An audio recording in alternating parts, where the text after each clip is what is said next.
नमस्कार दोस्तों, नेल युग स्टडी चैनल में आप सब दोस्तों का हार्दिक स्वागत है। आज हम इस वीडियो में देखने वाले हैं CBSE class 6 subject Hindi NCERT solution part number 4 है, जिसका नाम है चांद से थोड़ी सी गप्पे। क्या नाम है? चांद से थोड़ी सी गप्पे। उस पाठ यानी कि जो चांद से थोड़ी सी गप्पे जो पाठ है वो एक कविता है। क्या है? कविता यानी कि काव्य है, जिसका कवि है शमशेर बहादुर सी। कौन है? शमशेर बहादुर सी उसका लेखक है, उनके काव्य के रचयिता है। तो दोस्तों, इस काव्य का जो अभ्यास और स्वाध्याय के जो सारे प्रश्नों दिए हैं उनका सॉल्यूशन हम इस वीडियो में देखने वाले हैं, तो इस वीडियो को ज़रूर देखना। स्टार्ट करते हैं वीडियो की। सवाल नंबर 1 आपके सामने है, देखिए क्या है। ये रहा सवाल नंबर 1 है, कविता में आप पहने हुए हैं कुल आकाश, कहकर लड़की क्या कहना चाहती है? तो उनका आंसर है, कविता में आप पहने हुए कुल आकाश कहकर लड़की कहना चाहती है कि चांद तारों से जड़ी हुई चादर ओढ़ कर बैठा है। चांद तारों से जड़ी हुई चादर ओढ़ कर बैठा है। दूसरा देखिए, हमको बुद्धू ही निरा समझा है। हमको बुद्धू ही निरा समझा है कहकर लड़की क्या कहना चाहती है? तो उनका आंसर है, हमको बुद्धू ही निरा समझा है कहकर लड़की वह कहना चाहती है कि उसे पता है कि चांद को कोई बीमारी है जो ठीक होने का नाम नहीं ले रही है। इस बीमारी के कारण कभी वे घटते जाते हैं तो कभी बढ़ते बढ़ते इतने बढ़ते हैं कि पूरे गोल हो जाते हैं। अब देखिए सवाल नंबर 3 क्या है, देखते हैं। आशय बताना है। आशय बताओ, यह मर्ज आपका अच्छा नहीं होने में आता है।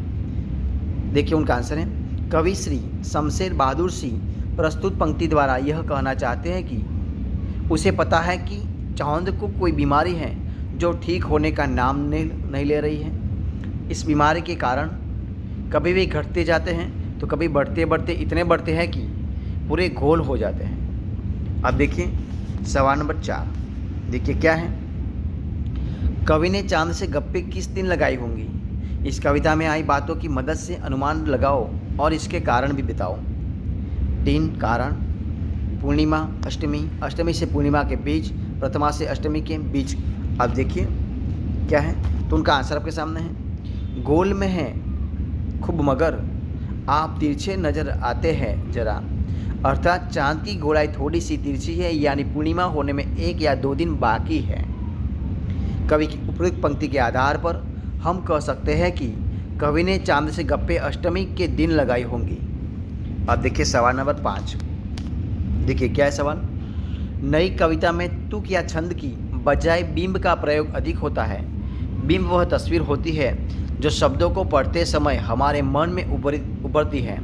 कई बार कुछ कवि शब्दों की ध्वनि की मदद से ऐसी तस्वीर बनाते हैं कि, और कुछ कवि अक्षरों या शब्दों को इस तरह छापने पर बल देते हैं कि उनसे कई चित्र हमारे मन में बने। इस कविता के अंतिम हिस्से में चांद को एकदम गोल बताने के लिए कवि ने बिल्कुल शब्द के अक्षरों को अलग अलग करके लिखा है।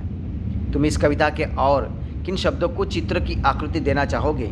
ऐसे शब्दों को अपने ढंग से लिखकर बताओ, यानी कि दिखाओ।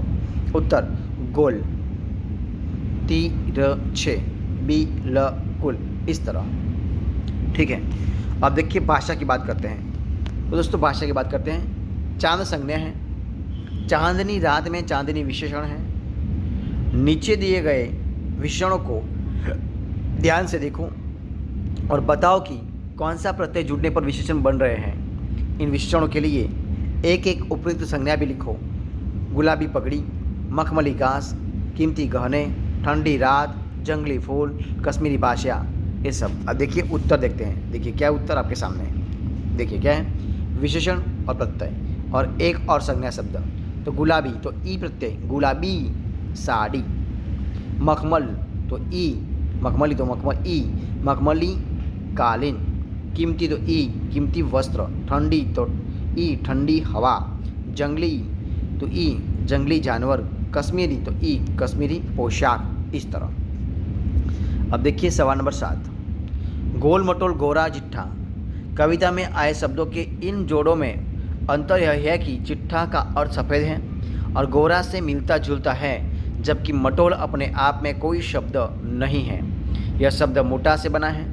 ऐसे 4-4 शब्द युग्म सोचकर लिखो और उनका वाक्य में प्रयोग करो। उत्तर है 1, मेलजोल, हमें सबसे मेलजोल बनाए रखना चाहिए। दूसरा, अच्छा बुरा, बच्चों को अपने अच्छे बुरे का ज्ञान नहीं होता। तीसरा, आजकल महंगाई बढ़ गई है। नंबर 4, सुख दुख जीवन के 2 पहलू हैं। ठीक है, अब देखिए 8वां सवाल। बिल्कुल गोल, कविता में इसके 2 अर्थ हैं, गोल आकार का और दूसरा है गायब होना। ठीक है, ये 2 हैं। देखिए ऐसे 3 शब्द सोचकर उनसे ऐसे वाक्य बनाओ कि शब्दों के 2-2 अर्थ निकलते हो। उत्तर है, देखिए कौन कौन सा उत्तर है। तो नंबर 1 है, देखिए, एक वर क, लता के लिए एक सुयोग्य वर यानी कि दूल्हा की तलाश है। दूसरा, भगवान वरुण ने लकड़हारे को 3 वरदान मांगने के लिए कहा। वर यानी कि वरदान। अर्थ देखिए क का अर्थ धन, अर्थ यानी कि धन, तो प्राप्ति के लिए, धन प्राप्ति के लिए मेहनत करना जरूरी है। काव्य पंक्तियों का अर्थ मतलब स्पष्ट होना चाहिए। अब देखिए कनक मतलब क्या होता है। देखिए इस वर्ष में कनक यानी कि गेहूँ की खेती अच्छी हुई है। कनक यानी गेहूँ। दूसरा, इस वर्ष में सीमा ने कनक यानी कि सोने के कंगन बनवाए।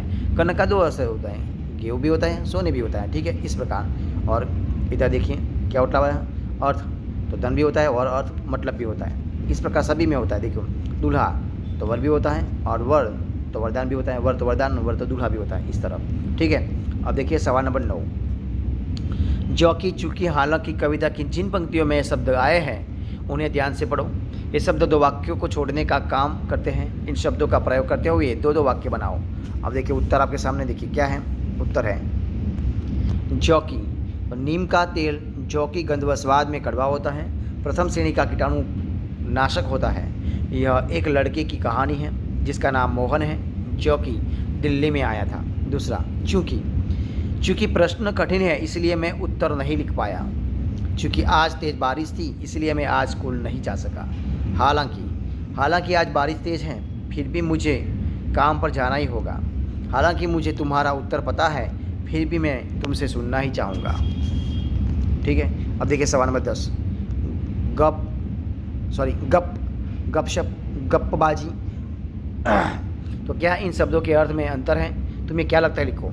गप तो बिना काम की बात, गपशप तो इधर उधर की बातचीत, गप्पबाजी तो कुछ झूठी कुछ सच्ची बातें, अलग अलग है। ठीक है दोस्तों, ये थे हमारे इस वीडियो के सारे प्रश्नों यानी कि अभ्यास के प्रश्नों के सारे उत्तर यानी कि सॉल्यूशन। तो अगर आपको मेरा इस वीडियो पसंद आया हो तो उनको लाइक कीजिए, कमेंट कर दीजिए, आपके दोस्तों में शेयर कर दीजिए।